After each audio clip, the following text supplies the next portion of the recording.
Selamat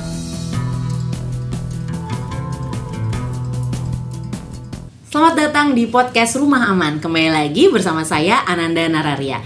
Kali ini kita akan membahas soal Peraturan Presiden nomor 59 tahun 2024 tentang perubahan ketiga atas Perpres nomor 82 tahun 2018 tentang jaminan kesehatan. Dan perubahan itu ada kaitannya tentu dengan LPSK. Kita mau cari tahu. Bersama saya sudah ada Mbak Indriasari SIP, atau kita lebih akrabnya disapa Mbak Indri. Halo Mbak Indri. Iya, salam Mara. Mbak Indri ini adalah seorang analis hukum ahli muda di LPSK dan menjabat sebagai koordinator hukum dan advokasi.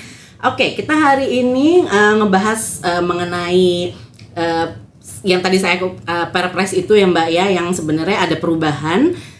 Kalau pasal yang sekarang tuh berbunyi pelayanan kesehatan akibat tindak pidana penganiayaan kekerasan seksual, korban terorisme dan tindak pidana perdagangan orang yang telah dijamin melalui skema pendanaan lain yang dilaksanakan kementerian lembaga atau pemerintah daerah sesuai dengan ketentuan peraturan perundang-undangan. Jadi intinya dari perubahan Perpres ini tuh adalah BPJS sekarang menanggung biaya dari korban tindak pidana gitu ya Mbak ya, betul ya? Dan berarti apa tuh? Berarti yang mungkin kalau misalkan kita lihat sendiri sebelum ada peraturan perubahan ini, apa yang terjadi di lapangan? Mungkin kalau Mbak Indri bisa ceritakan ke kita semua, ketika ada permohonan masuk ke dalam LPSK tidak ditanggung, banyak permohonan yang masuk terus tidak ditanggung oleh BPJS, seperti apa sebelum ada perubahan ini? Oke, baik. Sebelumnya gini ya Nara, kan Perpres yang baru ini, Perpres 59 tahun 2024 itu merupakan perubahan dari Perpres 82 tahun 2018. Nah, waktu itu sebelum dirubah dengan Perpres 82 tahun 2018, itu dia mengecualikan. Jadi ada namanya di pasal 52 ayat 1. Itu adalah pengecualian untuk hal-hal yang tidak dijamin melalui jaminan kesehatan BPJS. Hal-hal yang tidak dijamin, kondisi-kondisi yang tidak dijamin. Salah satunya ada huruf R. Di situ ada huruf R yang menyebutkan bahwa dia itu merupakan pelayanan kesehatan yang diberikan untuk tindak pidana penganiayaan, kekerasan seksual, TPPO, dan juga terorisme. Dan terakhirnya buntutnya itu cuma dibilang sesuai ketentuan peraturan perundang-undangan. Artinya dengan mengecualikan itu berarti untuk korban dari 4 tindak pidana itu dia tidak diberikan jaminan kesehatan. Jadi ketika misalnya dia mengalami peristiwa, terus habis itu dia ke rumah sakit, yang biasanya dia seharusnya bisa menikmati layanan BPJS, ini menjadi tidak bisa karena ketika diketahui baik oleh misalnya kadang kan dia ketika datang didampingi ya oleh aparat penegak hukum atau pendampingnya, lalu dokter juga akan menanyakan ini kenapa lukanya, akibat peristiwa apa gitu ya. Nah itu biasanya kalau diketahui dari akibat dari peristiwa 4 tindak pidana itu, dia langsung nggak bisa tuh layanan BPJS-nya langsung menolak.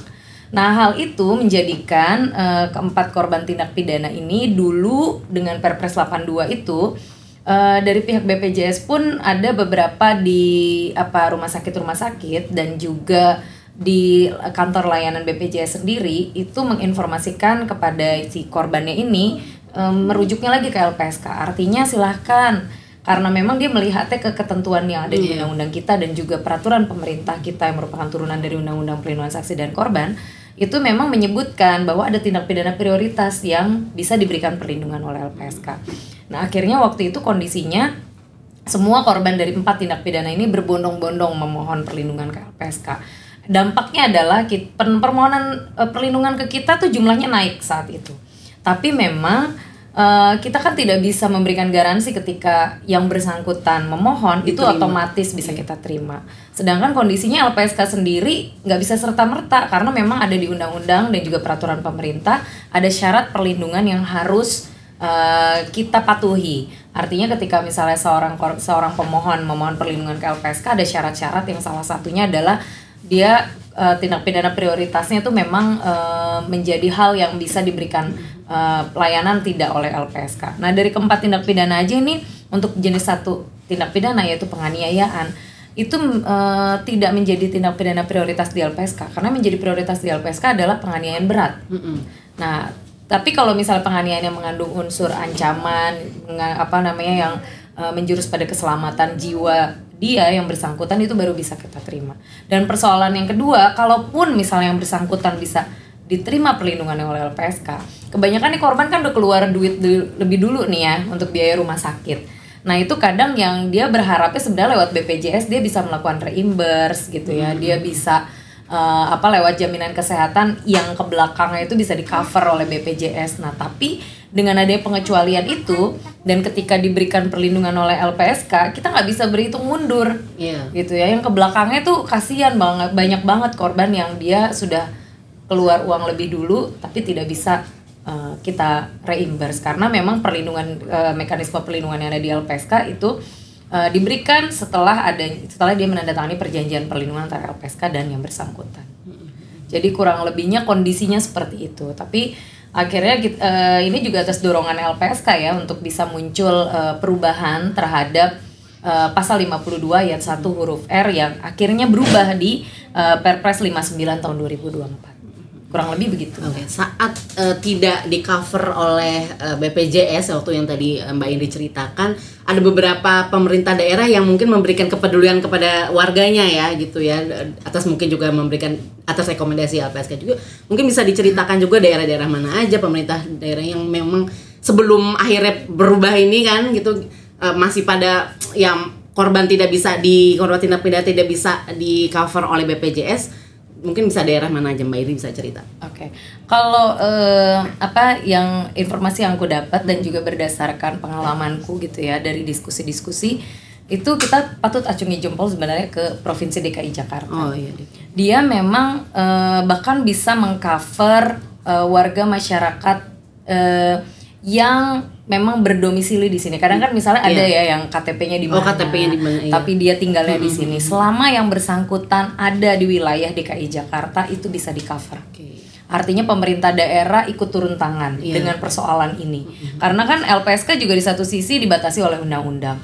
Yang kedua BPJS juga dengan adanya pasal 82 pasal 52 itu dulu di Perpres 82 itu juga sebenarnya menjadi dibatasi juga untuk bisa mengcover korban-korban keempat tindak pidana itu. Tapi pemerintah DKI ketika kita melakukan diskusi dan juga kita melakukan pertemuan, akhirnya Pemprov DKI terbuka bahwa ketika misalnya BPJS tidak bisa, LPSK tidak bisa, itu pemerintah DKI bisa tanggung. Dan yang kedua juga itu ada Pemkot Bekasi ya. Itu ada beberapa kasus yang mungkin saya bukan di biro layanan, tapi yang saya dapat informasi dari teman-teman petugas itu Bekasi juga melakukan hal yang sama. Artinya untuk program-program yang tidak untuk korban yang tidak bisa dijangkau oleh BPJS maupun LPSK itu bisa ditanggung oleh Pemkot Bekasi. Nah satunya lagi sebenarnya itu daerahnya juga ada Yogyakarta ya. Tapi memang Yogyakarta ini juga masih menjadi rintisan. Dia mungkin karena ini kan salah satu tindak pidana yang dikecualikan di pasal 52 itu di Perpres 82 waktu itu.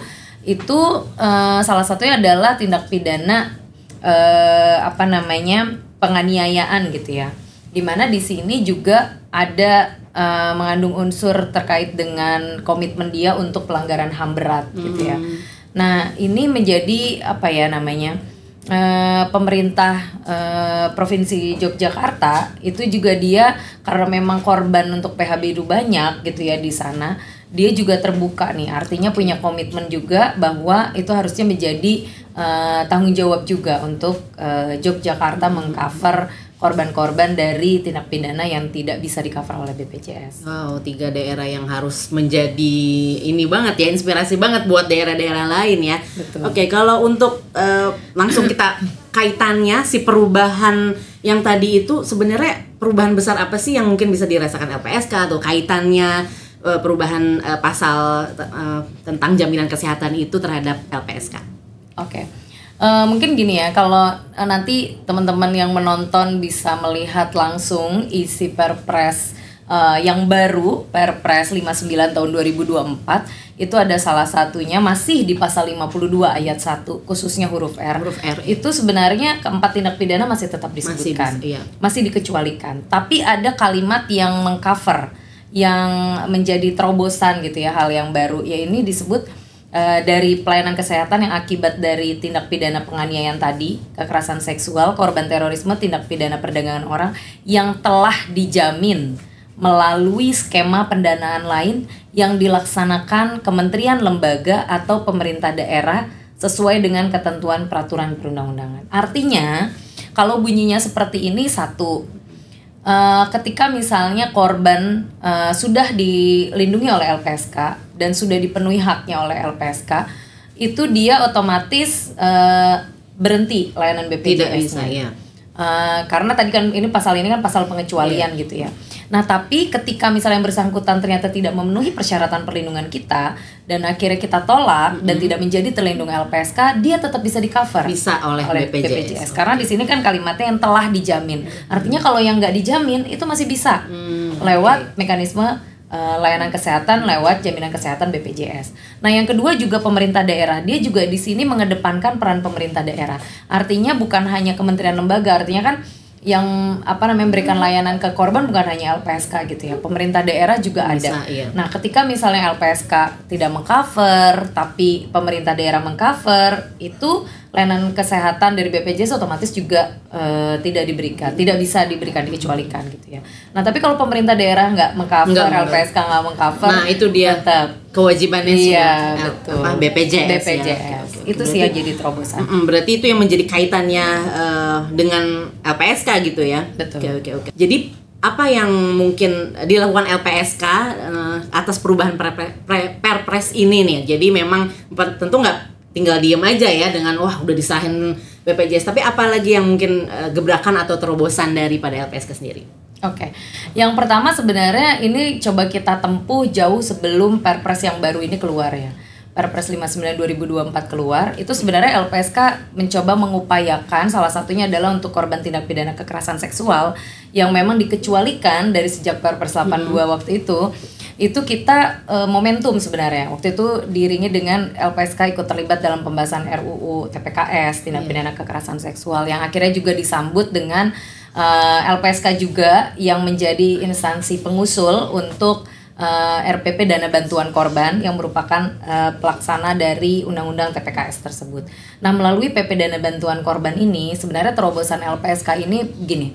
Kan PP Dana Bantuan Korban itu adalah untuk salah satu pemberian restitusi melalui mekanisme kompensasi. Artinya dari negara. Ketika restitusi tidak mampu dibayarkan oleh pelaku, ada kurang bayar di situ. Nah, melalui dana bantuan korban diberikan. Itu kan mandat undang-undang ya.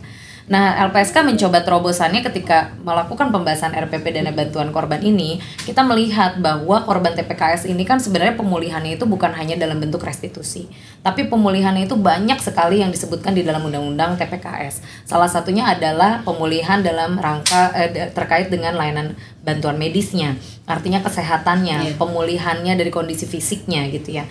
Nah, kita berupaya bahwa dana bantuan korban ini seharusnya juga bisa diperuntukkan untuk pemulihan yang lainnya. Artinya bukan hanya untuk restitusi kurang bayar saja.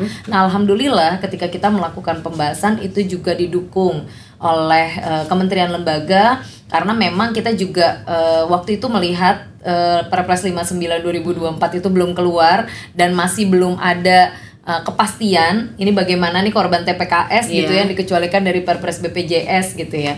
Nah, akhirnya alhamdulillah waktu itu lewat RPP Dana Bantuan Korban diterima masukan kita, usulan kita bahwa dana bantuan korban itu bukan hanya untuk restitusi kurang bayar, tapi juga bisa dimanfaatkan untuk pendanaan pemulihan korban tindak pidana kekerasan seksual.